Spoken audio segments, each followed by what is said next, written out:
ನನ್ನ ಹೆಸರು ರಾಜೇಂದ್ರ ರೀ ಯಾದವ್. ಕುಡಿಯೋಕ್ಕಿಂತ ಮೊದಲು ಹೆಂಗಿತ್ತು ರೀ?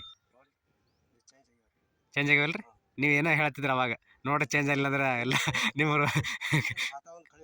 ಹಾಂ ಹಾಂ ಈಗ ನಮ್ಮದು ಎಣ್ಣೆ ಹೊಡೆದು ನಿಮ್ಗೆ ಚಲೋ ಒಂದದ ಇಲ್ಲ? ಈಗ ಇನ್ನೊಬ್ಬರು ರೈತರಿಗೆ ಹೇಳ್ಬೋದಲ್ರಿ, ಲಿಂಬಿ ಗಿಡ ರೈತರಿಗೆ? ಹಾಂ, ನಿಮ್ಗೆ ಬೆಸ್ಟ್ ಬಂದೈತ್ರಿ? ಹಾಂ, ಮತ್ತೀಗ ನುಗ್ಗಿ ಗಿಡಕ್ಕೂ ತೊಗೊಂಡ್ರಿ? ನುಗ್ಗಿ ಗಿಡಕ್ಕೆ ತೊಗೊಂಡಿದ್ದೇವ್ರಿ, ಚಲೋ ರಿಸಲ್ಟ್ ಬಂದದಂತ? ಅದು ರೇಟೇ ಸಿಗಲ್ದು. ಹಾಂ, ಬರ್ತಾ ರೇಟ್ ಅವ ಎಲ್ಲ ಬೆಳೆದು ಒಂದೊಂದು ಟೈಮ್ ಇರ್ತಾವೆ ರೀ.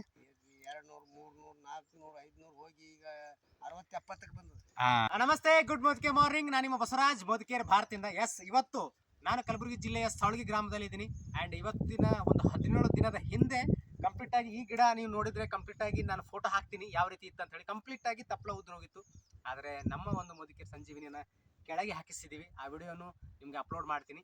ಆ್ಯಂಡ್ ಡೆಫಿನೆಟ್ಲಿ ಈ ರೀತಿ ಬರೋದಕ್ಕೆ ಕಾರಣ ಡೆಫಿನೆಟ್ಲಿ ನಮ್ಮ ಮೋದಿಕೇರ್ ಸಂಜೀವಿನಿ ಅಂತ ಹೇಳ್ಬೋದು. ಯಾಕಂದರೆ ಸರಿಯಾದ ರೀತಿಯಲ್ಲಿ ಮತ್ತು ಎಷ್ಟು ಪ್ರಮಾಣದಲ್ಲಿ ನಾವು ಬಳಸ್ಕೊಂಡಿದ್ದೀವಿ ಯಾವ ರೀತಿ ಅಂತ ಹೇಳಿ ಕಂಪ್ಲೀಟಾಗಿ ನಾನು ವಿಡಿಯೋ ಮಾಡಿದ್ದೀನಿ.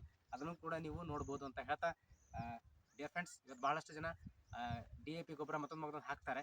ಆದರೆ ಬರ್ಕಂತ ಅಂದರೆ ಖರ್ಚು ಜಾಸ್ತಿ ಆಗುತ್ತೆ ಅಷ್ಟೇ. ನಮ್ಮದು ಲಿಕ್ವಿಡು ಕಂಪ್ಲೀಟಾಗಿ ಕಡಿಮೆ ಪ್ರಮಾಣದಲ್ಲಿ ಬರುತ್ತೆ. ಅದಕ್ಕಿಂತ ಜಾಸ್ತಿ ಪ್ರಮಾಣದಲ್ಲಿರುವಂತಹ ಕಂಟೆಂಟ್ಗಳು, ಪೋಷಕಾಂಶಗಳು ನಮ್ಮ ಒಂದು ಮೋದಿಕೇರ್ ಸಂಜೀವಿ ಗೊಬ್ಬರದಲ್ಲಿ ಇದೆ. ಹಾಗಾಗಿ ಪ್ರತಿಯೊಬ್ಬರು ರೈತರ ಮುಂದೆ ಬಳಸ್ಕೊಳ್ಳಿ, ಚೆನ್ನಾಗಿದೆ ಅಂತ ಹೇಳ್ತಾ. ಆ್ಯಂಡ್ ರೈತರು ಕೂಡ ಮಾತಾಡಿದ್ದಾರೆ. ಆ್ಯಂಡ್ ಈಗ ಅವ್ರಿಗೆ ಚೆನ್ನಾಗಿ ರಿಸಲ್ಟ್ ಬಂದಿದೆ ಅಂತೇಳಿ ಈಗ ನುಗ್ಗೆ ಬೆಳೆಗೆ ತೊಗೊಂಡಿದ್ದಾರೆ. ಆ್ಯಂಡ್ ನೆಕ್ಸ್ಟ್ ನುಗ್ಗೆ ಬೆಳೆಗೆ ಅದನ್ನು ಬುಡಕ್ಕೆ ಹಾಕೋಕ್ಕೆ ತೊಗೊಂಡಿದ್ದಾರೆ ಅಂತ ಹೇಳ್ತಾ, ನೆಕ್ಸ್ಟ್ ಒಂದು ಅದ್ಭುತವಾದಂಥ ರಿಸಲ್ಟ್ ಜೊತೆ ಬರ್ತೀನಿ. ಅಲ್ಲಿವರೆಗೂ ಈ ವಿಡಿಯೋನ ಪ್ರತಿಯೊಬ್ಬ ರೈತ ಬಂದವರಿಗೆ ಶೇರ್ ಮಾಡಿ, ಮತ್ತೊಂದು ವಿಡಿಯೋ ಜೊತೆ ಸಿಗ್ತೀನಿ. ಅಲ್ಲಿವರೆಗೂ ನಮಸ್ಕಾರ.